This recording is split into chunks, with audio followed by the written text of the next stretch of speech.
Hello viewers, welcome to Dhatri. మరి ఒక వ్యక్తి మానసికంగా బాధపడుతున్నాడని ఎలా తెలుస్తుంది? మరి మనం అబ్జర్వ్ చేస్తున్నామా? ఈ వ్యక్తి ఒక బాధలో ఉన్నాడు, మరి బాధలోంచి ఆ వ్యక్తిని బయటకు తీసుకురావాలి అంటే ఎలా? వీటిపైన మాట్లాడడానికి ఈరోజు మనతో పాటు ఉన్నారు motivational speaker and counsellor Rajani Rama garu. మేడంతో మాట్లాడదాం. నమస్తే మ్యామ్. నమస్తే రవీనా. డిప్రెషన్కి ఎప్పుడు వెళ్తారు? వాళ్ళ మైండ్లో వాళ్ళ సమస్య కొంచెం తీవ్రంగా అయినప్పుడు, ఎవరికి చెప్పాలో అర్థం కానప్పుడు, వాళ్ళే ఇండివిజువల్గా సఫర్ అవుతున్నప్పుడు, బయట పడలేనప్పుడు డిప్రెషన్కి వెళ్తారు. దానికన్నా ముందు ఇంకో స్టేజ్ ఉంటుంది. అది ఏంటంటే, వాళ్ళు ఏదో సంథింగ్ జరుగుతుంది వన్ ఫైన్ డే జరిగినప్పుడు వాళ్ళు కొంచెం లోపల అప్సెట్ అవుతారు. కొద్ది రోజులు గడుస్తూ ఉంటుంది. వాళ్ళ సమస్య నుంచి ఎలా బయటపడాలని ఆలోచిస్తూ ఉండే నేపథ్యంలో ఇంట్లో ఎలా ఉంటారు, బయట ఎలా ఉంటారు, అది స్టూడెంట్ అవనివ్వండి, జాబ్ చేసే వాళ్ళు అవనివ్వండి, లేకపోతే ఎనీ ఏజ్ అనమాట. ఫస్ట్ వాళ్ళు తన ఫీలింగ్స్ని, అంటే తను ఆ విషయం పట్ల హర్ట్ అయినట్టు కానీ మోసపోయినట్టు ఏదో అలాంటివి జరిగితేనే కదా ఒక బ్యాడ్ సిచ్యువేషన్లోకి వెళ్తారు.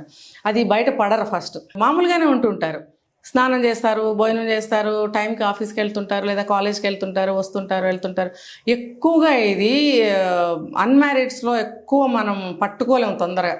మ్యారేజ్ అయిన వాళ్ళని ఏదో ఒక యాంగిల్లో భార్య భర్త పట్టుకోగలుగుతారు. ముందు పెళ్లి కానీ ఈ అన్మ్యారీడ్స్ ఉంటారు కదా, కాలేజ్ స్టూడెంట్ కానివ్వండి, జాబ్ చేసేవాళ్ళు కానీ, వాళ్ళు బయటపడరు. రావడమే రూమ్లోకి వెళ్ళిపోతారు. ఇంట్లోకి వెళ్ళిపోయినప్పుడు ఏదో వచ్చాళ్లే, ఫ్రెష్ అవుతున్నాడు, భోజనానికి వస్తాడులే అని తల్లి అనుకుంటూ ఉంటుంది. ఇంటికి వచ్చి చాలా నార్మల్గా బిహేవ్ చేస్తుంటారు. ఇంకా ఎక్కువగా మనం ఇది ఇందాక అడిగారు ఎలా గుర్తుపట్టాలి, ఇదండి.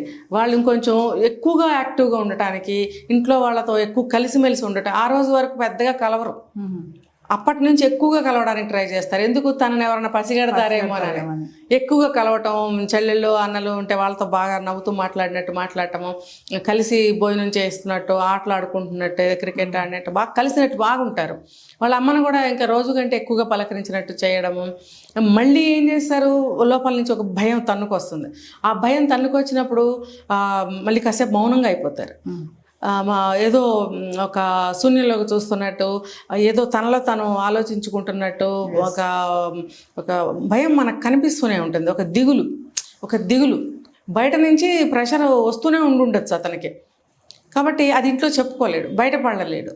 అలాగే ఒకవేళ ఆఫీస్లో ఉద్యోగం తీసేస్తామన్నారు, లేకపోతే ఇంట్లో గడవట్లేదు, ఆఫీస్లో తీసేస్తామన్నారు, ఎట్లా? ఇంట్లో రోజు గడవట్లేదు, అది ఇంట్లో ఎలా చెప్పాలి? ఇట్లా ఏదైనా తీసుకోండి, సమస్య ఏదైనా తీసుకోండి, బిహేవ్ చేసే విధానం ఎలా ఉంటుంది. కాబట్టి ఇంట్లో వాళ్ళు కూడా ఈ కొంచెం ఎక్స్ట్రా యాక్టివిటీస్గా కనిపిస్తున్నప్పుడు కనుక్కోవాలి. ఇది ఎలా వస్తుందంటే, ఫ్యామిలీ మెంబర్స్ అందరూ కూడా కలిసి ఉంటూ ఉండాలి. ఎప్పుడు కూడా కలిసి భోజనం చేయటము, ఈవినింగ్ అవ్వగానే అందరూ కూర్చొని కాసేపు కబుర్లు చెప్పుకోవడము, కలిసి ఏదైనా కామన్ ప్రోగ్రామ్ ఏదైనా టీవీలో చూడటం లాంటివి చేస్తూ ఉండాలి. చేస్తూ ఉంటే ఏంటంటే సయోధ్య ఫ్యామిలీ, ఇది మనం ఒక ఎపిసోడ్ చేసినట్టున్నాం, ఫ్యామిలీ మెంబర్స్ మధ్యన ఏమంటారు, ఒక మంచి రిలేషన్ ఎలా ఉండాలి, ఇలా ఉంటున్నప్పుడు ఫ్యామిలీ చివరి పర్సన్స్ మధ్యన ఒక బాండ్ అనేది, ఒక అనుబంధం అనేది ఏర్పడుతుంది. వాళ్ళకి ఒక చనువు అనేది చెప్పుకోవచ్చు, నా అన్నకి లేకపోతే మా నాన్నకి చెప్పుకోవచ్చు అనేది, అది చిన్నప్పటి నుంచి ఉండాలి. ఒకవేళ లేకపోతే కొత్తగా అలవాటు చేసుకోండి. ఎందుకంటే మనం మధ్యలో బోల్డ్ అలవాటు చేసుకుంటాం. తాగుతాం, సిగరెట్ తాగుతాము, అమ్మాయిలు ఎమ్మటి తిరుగుతాము, ఒకళ్ళిద్దరిని ఉంచుకుంటాము, ఇవన్నీ చేస్తాం కదా. అవి మనకి పుట్టిన దగ్గర నుంచి అలవాటు లేదు. ఖచ్చితంగా షేరింగ్ అనేది ఖచ్చితంగానండి, ఇది అవసరం. బాధైనా చాలా సంతోషమైనా ఒకరిదొక షేరింగ్ చేసుకోవాలి ఖచ్చితంగా.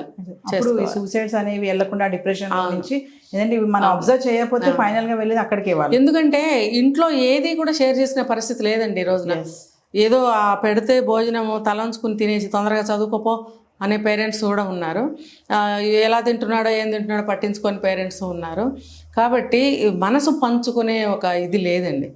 ఏదైనా సరే మనసులో నొక్కిపెట్టి ఉంచడం వల్లనే ఈ స్ట్రెస్లు, డిప్రెషన్లు, ఆనక ఏవైనా నేరాలు చేయడము, ఎందులోనైనా ఇరుక్కోవడము. ఎవరు చెప్పేవాళ్ళు లేరు. దారి ఎటు తీస్తే బయట వాళ్ళు ఏం చెప్తే అది నమ్మేసే పరిస్థితికి వచ్చేస్తారు. ఇంట్లో వాళ్ళు మానిటర్ చేయాలి. పేరెంట్స్ అనేవాళ్ళు, వీళ్ళకన్నా పెద్ద అన్నలో పెద్ద అక్కలు ఉంటే వాళ్ళు కూడా మానిటర్ చేయగలగాలి.